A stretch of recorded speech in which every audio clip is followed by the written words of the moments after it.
Хайырлы ерте Россия 1 телеканалында Татарстан яңалыклары туры эфир студиясында Идел Кыямов. Иртәгә 12 июнь дәүләтебез өчен зур бәйрәм.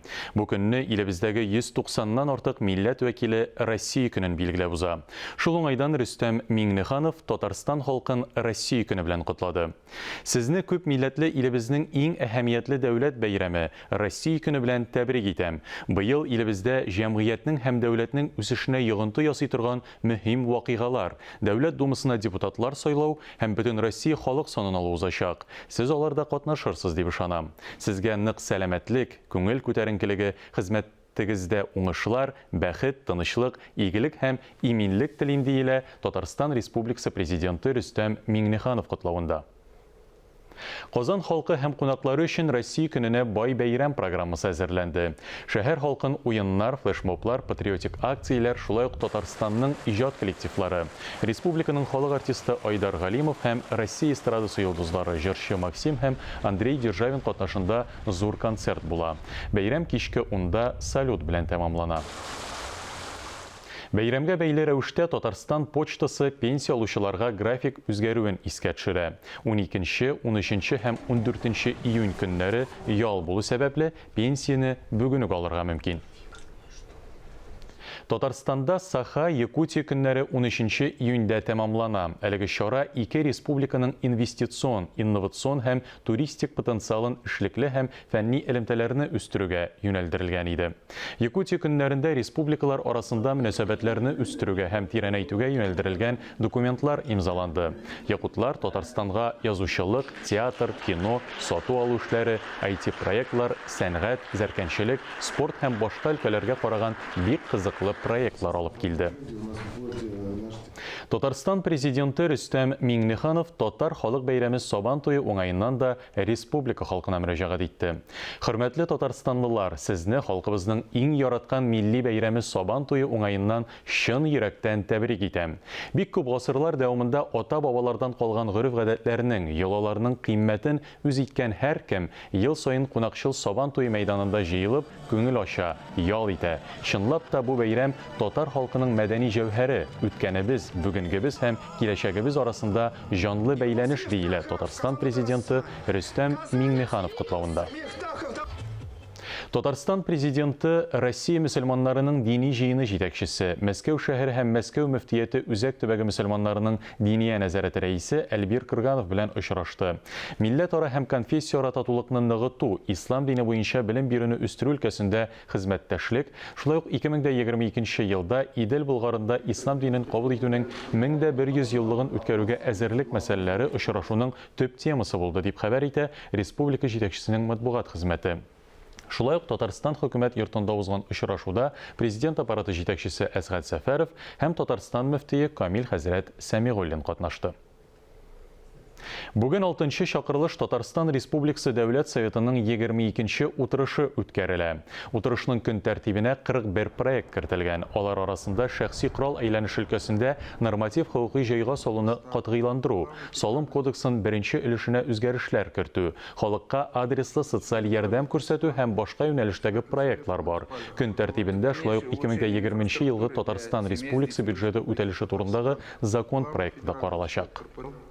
Дөрестәндә быелгы ел менә безнең инде 5 айлык нәтиҗәләр белән мин инде әйтәләм тулаем алганда уңай хәл дип инде, чөнки керемнәр безнең барлык каралган бюджет менән каралган бездә инде керемнәр инде 47% тәшкил итә. Бу яхшы күрсәткеч дип саныйм. Һәм инде былтыргы елга караганда безнең уңай керемнәр күбрәк. Булар барсы да инде әгәр дә менә алдагысы айларда да предприятиеләребез һәм физик затларыбыз мотор иттереп эшләп килсәләр, тотрыклы эшләп килсәләр, булар барсы да безнең расчетлар белән инде мөмкинчелек бирә дип саныйбыз. Вакытында хезмәт хакында алдагы көннәрдә дә һәм инде бюджеттагы каралган барлык чыгымнарны да вакытында һәм сыйфатлы үтәргә мөмкинчелек бирә дигән ышанычыбыз бар. 2021 елның 2 ярты еллыгына газета журналларга ташламалы язылу дәвам итә. 17 июньгә кадәр һәркем яраткан басмасын сайлый ала. Язылу кампаниясе кысаларында төрле акцияләр, бәйгеләр дә оештырыла. Тулырак алдагы сюжетта. Әти, карамда бассейн. Мин анда йөзәм. Салат күпме бассейн уйната. Бассейнлы булуның шартлары бик гади. Моның өчен журналга язылган квитанция күчермәсен 28 июньгә кадәр редакциягә юлларга кирәк. Ә Сабантуй журналы бер бәхетле язылучыга велосипед бүләк итә. Җиңүчеләрнең исеме 1 июль көнне билгеле була. Соңгы бер елда дип әйтим, Салават күпме һәм Сабантуй журналлары чын мәгънәсендә үсештә. Без нидер революция дип әйтим кичердек. Чөнки безнең язылучылар саны нәкъ 2 тапкыр артты. Һәм бүген горурланып әйтә алам, Салават күпрен ай сайын 15 мең бала яздырып укый, Сабантуйда ул 8 мең кеше. Димәк, гомуми тираж безнең ай сайын 23 мең. Без моның белән горурланабыз һәм алга таба да язылучылар саны тагын да күбәер дип ышанабыз. Журналның бизәлеше, эчтәлеге һәр сон белән яхшыра. Редакция хезмәткәрләре яңа июль санын әзерли. Ул Африка хайваннарына багышлана. Рассам журналның тышлыгын, жирафны ясый. Бер журналга 15-20 рәсем кирәк. Һәр темага кызыклы балалар телендә текстлар языла, буягычылар, ребуслар уйлап табыла. Журналның һәр битендә махсус QR-код бар. Аның ярдәмендә Салават күпер язмаларын YouTube'та видеошыда карап була. Өстәмә мәгълүмат балалар өчен, әти-әниләр, тәрбиячеләр өчен дә бик кызыклы. Кичи яшьтәге балалар моңа бик шатланалар һәм журналны чын дуслары шикелле көтеп торалар.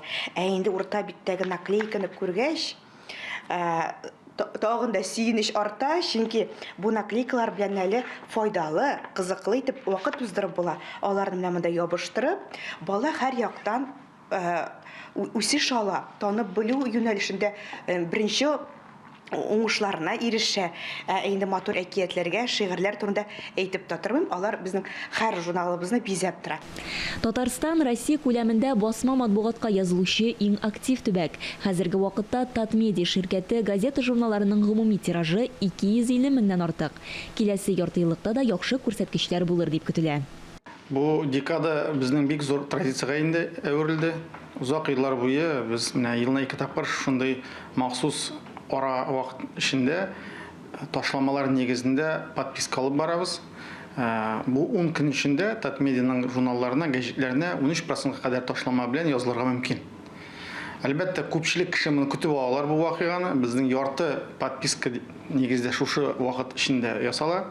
Яраткан газета журналларга язылу өчен tatmedia.ru подписка сайтына кирегез һәм яраткан басмагызны сайлагыз. Шулай ук Россия почтасы бүлекләрендә дә язылып була.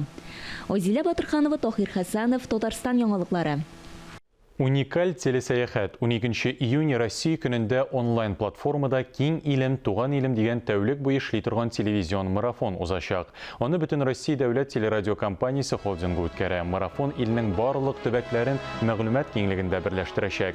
Безнең телерадиокомпания тамашачыларны республикабыз белән таныштыра, зур репортажлар әзерли. Без Казанны, Болгарны һәм Свияжскине төбәгебезнең гаҗәеп табигатын күрсәтәчәкбез. Гореф-гадәтләр, мәдәният турында сөйләячәкбез. Марафон көн батыштан көн чыгышка таба барлык сәгать поездларын кулачлаячак.